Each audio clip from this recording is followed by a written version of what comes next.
I want to welcome everyone this morning to this wonderful event. It is the first in what I hope will be a long line of events focused on community engagement here at Rutgers University.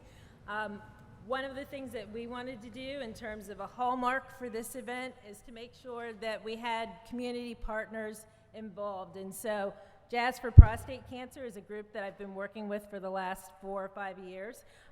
They do a lot of fundraising and as well awareness raising around the issues of prostate cancer and early detection and screening for men, and so particularly African American men. So wanted to make sure that we had a partner presence here at this event, which is really focused on the scholarship and really focused on having all of us learn to network with each other and see each other and do other things. So on behalf of the New Jersey Alliance for Clinical and Translational Science, I want to welcome everyone this morning to our event. Some of you may be wondering why we're doing this event and how it came about. And so as one of the members of the planning committee for it, we thought that it was really important, and our leadership also thought that it was really important, that we really focus in on community engagement and the scholarship and making sure that Rutgers has a presence not only in terms of the work that we're doing, but then also making sure that our partners are at the table. So we know that our university has a strong commitment to it. We're going to hear from both our president as well as our chancellors today talking about engaged scholarship and what that means for them and their faculty in their various settings. What I wanted to do before we move into that piece is to give you just a little sense of this. And so when we first started the planning for this, I'm very fortunate to work with a nice cross-collaborative group with representatives from each one of our chancellor units. And so when we first started last summer planning this day, one of the questions that we had was how many people were actually interested in this work, doing the work, and wanting to actually to come together to network. And so today was sort of a test for us to just see what we could do across the different units. So I'm really pleased to say that I think as of last Friday, we had about 140 people who had registered for the event. By yesterday, we had an additional 30 who came in, and so I think throughout the day, we'll see close to 170 individuals across all of our units who are interested and engaged in this work. We have a fantastic poster session that is going to be in the building behind us. We had over 65 poster abstracts that came in, and 50 of them are on display today. A third of those are from our trainees, and so our undergraduates, our graduate students, and as well as our postdocs. And so we really want to use today as a day to both hear about scholarship. So we're very excited about the keynotes that we have planned for both the morning as well as the afternoon. You're going to see research in action and action in communities. And then as well, we're going to have the opportunity throughout the day to network with each other and to be able to talk about the work that we're doing and to share across our different settings. So I want to make sure that everybody is sort of set up for the day. Our major deliverables here are that we all get to know one another, that we all get to know each other's work, that we foster it together, and that we move forward together in this agenda around engagement scholarship.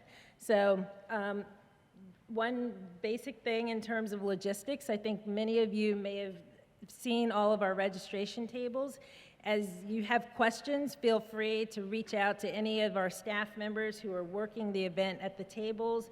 Bathrooms are located in the building behind us in the West Building where all of the posters are to your left as you go in. And with that, I am going to get started with our official program. So we have a couple of remarks that are videotaped, and so we're going to go to the remarks first from the president, and then as we go through the videotaped remarks, then we will come to our chancellors who are here with us in person today. So with that, thanks so much, and very excited about the rest of the day.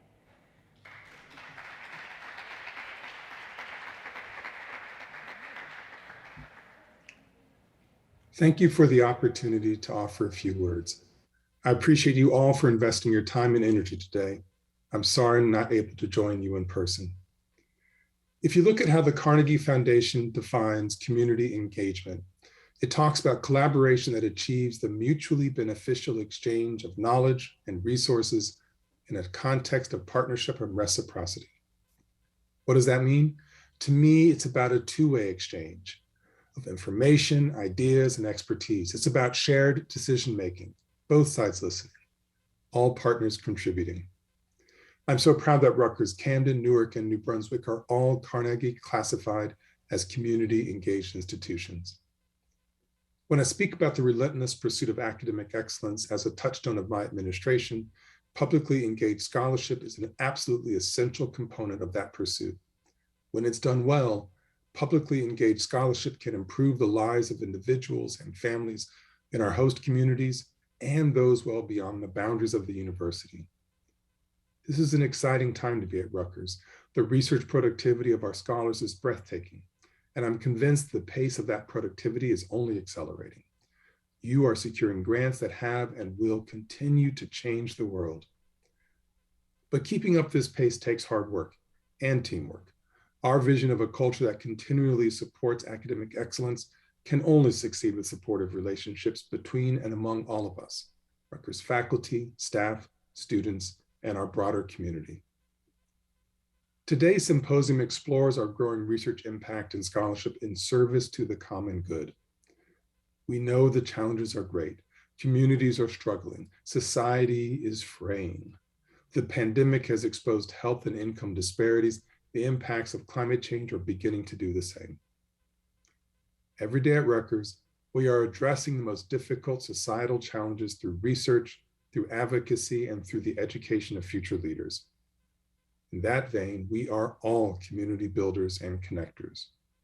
By bringing groups together around health equity, by fostering collaborative academic community research partnerships, by enhancing public knowledge of and trust in research, by bringing evidence-based ideas into action.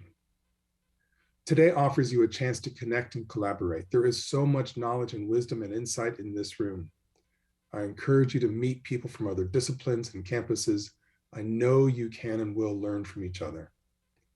I'm glad to say that today's forum for scholars to network across disciplines and campuses at Rutgers is just the beginning of what will be a continuing dialogue. And I can't wait to see what's next. Again, thank you. I'm Nancy Cantor, Chancellor of Rutgers University Newark, and I join my colleagues across Rutgers in welcoming you to today's vitally important conversations about how we can join our communities in collaboratively taking on the great challenges we all face. Clearly, as we continue to struggle to free ourselves from the grip of the pandemic, health remains a paramount concern everywhere. But as we all know, health is inextricably intertwined with virtually every other aspect of our lives. And as we also know, the pandemic has laid bare just how inequitable the fabric of our communities really is. To paraphrase from the introduction that my longtime colleague and friend Earl Lewis and I wrote to Gary Orfield's important new book titled The Walls Around Opportunity, The Failure of Colorblind Policy for Higher Education, the narrative of our communities is written in color and has been ever since the founding of our nation. We can see that narrative unfold in every aspect of life, every day across New Jersey. That's why it's pivotal for us at universities to leverage our expertise with our communities and prioritize achieving racial equity and equitable growth right where we live. At Rutgers Newark, we strive to meet that urgency by living into our role as an anchor institution and pouring our energies into publicly engaged scholarship. As you're hearing at the symposium today, law professor David Trout is doing just that by not only publishing groundbreaking studies on the huge need for more affordable housing in Newark, but also serving side by side with Newarkers on Mayor Baraka's Equitable Growth Advisory Commission to inform the creation of public policies that address that huge need. In the same way, faculty and staff from across Rutgers Newark are collaborating with government, nonprofit organizations, corporations, cultural organizations, and citizen activists on everything from advocating for school desegregation to paving reentry pathways from incarceration, building more robust local supply chains, helping local entrepreneurs kickstart their business ventures, making our neighborhoods safer and healthier, and leveraging technology to improve constituent communication with local government, while raising the visibility of urban environmental justice issues, remediating toxins in community gardens, and cultivating diverse voices through the arts. Most importantly, we strive to move beyond what another friend and colleague, Harry Boyd, called the cult of the expert, to create knowledge together and solutions together as a community of experts with and without pedigree. We know that so much of the solutions to our grand challenges resides in the lived experiences, in the voices of those who have felt the long arm of history and know best how to pivot to a more equitable landscape. Even with all of this amazing collaborative work going on, there is so much more to do. So I add my thanks to you for being here today and hope fervently that this symposium will provide inspiration to grow our collaborations in every direction and strengthen our collective resolve to continue striving for racial equity. Good morning, everyone, my fellow Chancellor Tillis, and to our many distinguished guests and presenters. For those of you who do not know me, I'm Fran Conway, Chancellor-Provost of Rutgers University, New Brunswick. And I want to bring a slightly different perspective in terms of my remarks, which will focus primarily on students. So in April, Rutgers, New Brunswick launched its academic master plan, which was developed with significant input from faculty, students, and staff. And the academic plan establishes a clear path towards academic excellence in service of our university's mission. Now, during our planning process, I posed a question to the committee. The question is, what distinguishes Rutgers, New Brunswick from our peers? And there were many answers, but one of the responses that gained consensus was community engagement. Now, while we have a plethora of community engaged opportunities, not every student benefits from those opportunities. So the question is, how do we ensure that students leave Rutgers, New Brunswick, with the values, valuing the importance of community engagement, that they feel empowered and they're prepared to, and leave with the skills needed to make a difference, to lead change in their communities. This, I believe, and the community and the steering committee and the academic planning process all believe that this commitment to community engagement will be the Rutgers New Brunswick distinction. Now, preparing civic-minded citizens who will help us to make the world a better place is our aspiration. This is what excellence looks like for us. I see our university leading the way in defining and exemplifying scholarly excellence in community and civic engagement. But the question remains, how do we accomplish this task? Bringing us together in forums like this one is precisely the kind of activities and the actions that we need to take. And for New Brunswick, community engagement is one of the 4 pillars of our academic planning process. Now, civic engagement is and has been a critical component of our education. It is integrated in our research, teaching, and service, and an inextricable part of our mission.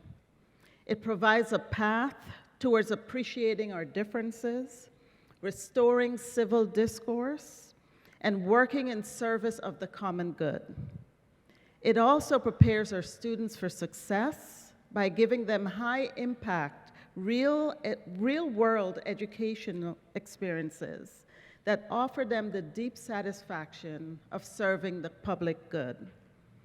This commitment is part of the rich history that began with our designation as the New Jersey Land-Grant College and the establishment of the New Jersey Agriculture Experiment Station and Rutgers Cooperative Extension. Today, we have an abundance of community engagement programs that involve research and outreach. One of these recently developed initiatives was one developed by President Holloway, the Rutgers Summer Service Internship Initiative. It's a new program that provides meaningful internship experiences for all undergraduate students at public service-oriented nonprofit organizations and direct service government offices. This internship expands our students' knowledge and develop their skills to engage as active citizens. I once attended recently a conference by AAC&U, this is the Association of Colleges and Universities, and really the focus and the theme of that conference was about democracy.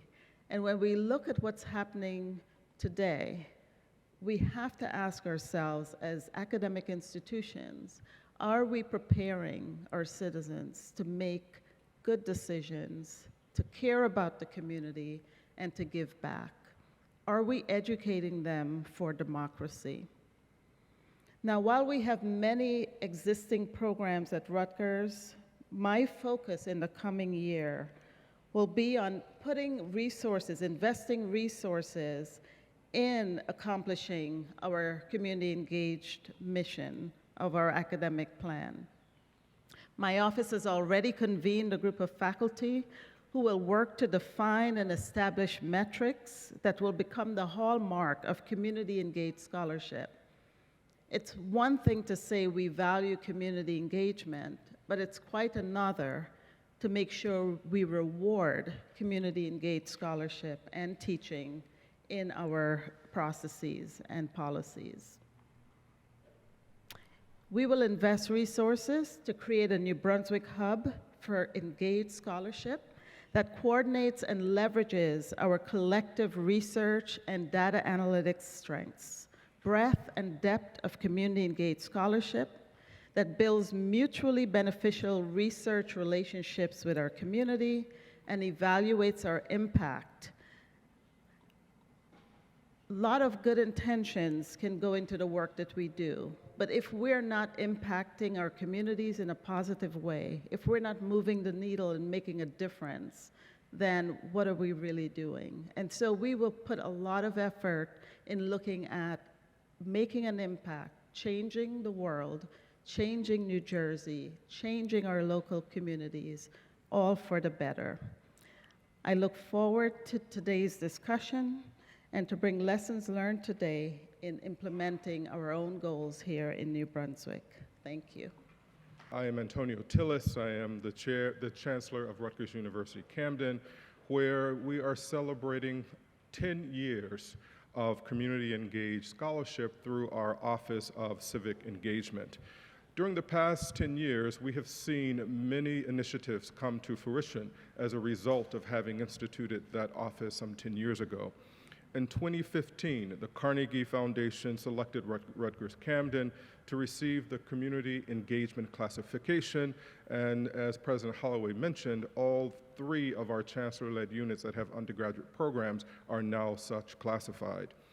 The Washington Center and the New York Life Foundation recognized Rutgers Camden as one of the 5 colleges and universities nationwide to receive the Higher Education Civic Engagement Award. And also, Washington Monthly Magazine ranks Rutgers Camden among the nation's top universities in terms of providing social mobility opportunities for our students. I'd like to, generally when I meet donors and I meet folk that ask me questions about Rutgers Camden and what it was that drew me to the institution, I tell them all that it had to do with the university's commitment to students and making certain the students understood their responsibility to community, their responsibility relative to advancing community, and also their responsibility to making sure that we create a more equitable society for all. So again, at Rutgers Camden, this is pretty much our hallmark as well. We integrate our commitment to community-engaged scholarship throughout everything that we do at Rutgers Camden. Our teaching, research, service contribute to the achievement for and of the public good. We seek to have a positive impact on our host city, Camden, and the greater Delaware Valley area while developing the next generation of leaders relative to our city, to our state, to our nation, and also to the world. All of these efforts are rooted in the exceptionally high quality of our research faculty. At Rutgers Camden, our students have many opportunities to work side by side with those scholars, and I am proud to report that many of them do so on research projects throughout our community, and also one of my 15 in 5 initiatives, which are 15 initiatives in order to move our research enterprise, our student service enterprise, as well as our community engagement. Our students this summer will be working with our mayor, working in the mayor's office in 5 distinct areas that have to do with community engaged work. So I'm very pleased about that. We're here today to explore how the community engaged scholarship of our faculty is helping to move the needle towards greater health equity. As we all know, the social determinants of health touch virtually every aspect of our lives, and therefore, virtually every aspect of our faculty's research, which is why all of Rutgers should be proud of the work that we're doing in that space. I'll give you just a few examples of some of the things that we're doing in Rutgers Camden. Our Senator Walter Rand Institute conducts numerous public health research projects examining the quality of life in South Jersey and across the state. The RAND was one of the first policy centers to tackle the implications of COVID-19 upon our state's healthcare system in the earliest days of the pandemic. The Rutgers Camden Nursing School is embedded throughout Camden and South Jersey, and our faculty are using these connections to deepen their own research in such areas as obesity prevention in minority youth and victimization among youth based on race and gender. Our faculty studied the implications of our criminal justice system on families and communities and how inequitable distribution impacts their well-being. In our law school, our faculty consider legal and policy barriers to healthcare access and also to service. And in the Rutgers Camden Business School, our faculty are thought leaders on matters related to inclusive work environments and their impact on the mental health of employees. The list of these research projects, as you heard from Fran and also from Nancy from Rutgers, New Brunswick, and also Newark, these examples can go on and on how Rutgers Chancellor-led units engage with our faculty, with our students, with our staff, and community in order to move forward this type of very well and very respected and important work. Today, you will have the pleasure of receiving an example of community engaged scholarship that's happening at Rutgers Camden when you hear from Dr. Tamara Nelson, a Rutgers Camden psychologist who is a scholar who will discuss her research on perinatal depression among Black women. This level of inquiry is both foundational and definitional to Rutgers Camden. It is woven into our DEI strategic plan, and moreover, it is intrinsic in our DNA as an institution. When I presented, as I mentioned earlier, the 15 in 5 strategic initiatives, I placed great emphasis and resources in order to elevate our research enterprise and also to elevate what we do as it relates to community engaged scholarship relative to our faculty and also our students. This research, bottom line, benefits our society. It also has a direct impact on our students and their learning experiences. At Rutgers Camden, more than 2/3 of our students consistently engage in some form of community engaged learning. Through civic engagement, through our Office of Civic Engagement, our faculty create and cultivate engaged civic learning courses that connect classroom instruction with community action. These courses exist in every college or school on our campus for undergraduate and graduate and professional students alike. And the portfolio of engaged civil learning courses offerings grow year by year. Thus, I am very eager and pleased that Rutgers Camden continues to grow and in this area, and that our Center for Civically Engaged Research is at the helm of making certain that this type of work and this most important work continues and that we move the needle along with other chancellor-led units relative to Rutgers writ large as we engage this most important area. Thank you so much for your time, and definitely do enjoy the interaction that will take place throughout the day. So good morning. I was going to say that I was Brian Strom, and I just look a lot different in person than I do on Zoom, but my cover has been blown, so we'll just go with who I am. I'm Steve Andreassen. I'm a Vice Chancellor at Rutgers Biomedical and Health Sciences. So good morning, everyone. As we know, Chancellor Strom is not able to attend this morning's introductory session. He was at an event last week where he was going to be recognized for his work during the COVID-19 pandemic, and he contracted COVID. This only speaks to our need for continued vigilance and support for essential public health interventions, particularly as the acute phase of the pandemic transitions to the endemic, which we just take advantage of an epidemiological teaching moment here to pass that along. So thank you again for the opportunity to speak to you today. It's a real pleasure to see representation from all over Rutgers and a demonstration of the fact that we all share a common purpose of supporting community-engaged scholarship. Our thanks go to all of you for sharing with us your research and perspectives on how to increase health equity through community engagement. A special thank also goes to Dr. Shawna Hudson, who ran with the idea of a meeting amongst the various Rutgers teams and transformed it into today's comprehensive symposium. This event comes just as RBHS has released our new strategic plan, which puts community-engaged scholarship in the very core of our research mission. The plan, entitled One RBHS, The Way Forward, sees community engagement codified as a central mission-based goal in recognition of vital importance of community-based partnerships and trust. The objectives of this goal are meant to ensure that, as a public institution, we are engaged with our local and global communities to advance research, education, and clinical care through service that addresses relevant community health challenges and needs. By engaging with these communities in ongoing collaborations, we can work together to improve and sustain health.